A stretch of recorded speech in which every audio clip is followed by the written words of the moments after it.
சென்னை மடிப்பாக்கம் ஐயப்பன் கோவில் ஏரி பகுதியில் கார் ஓட்ட பயிற்சி எடுத்துக் கொண்டிருந்த வட மாநில இளைஞர் ஒருவர் விபத்தில் சிக்கினார்.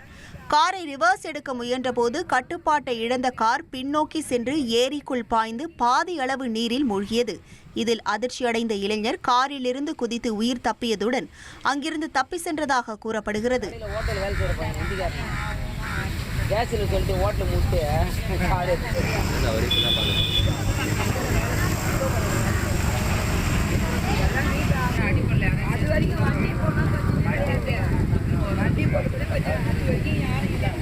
தகவல் அறிந்து வந்த மடிப்பாக்கம் போலீசார் காரை மீட்க நடவடிக்கை எடுத்து தப்பி ஓடிய இளைஞரை தேடி வருவதுடன் சம்பவம் குறித்து விசாரணை நடத்தி வருகின்றனர்.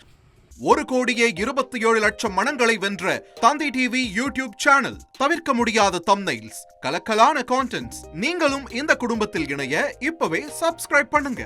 அசுரபலம் கொண்ட எங்கள் டிஜிட்டல் கரங்களில் உங்கள் விளம்பரங்களை சேர்க்க வாட்ஸ்அப் பண்ணுங்க. 8939888838. Email advtthanditv@dttv.in.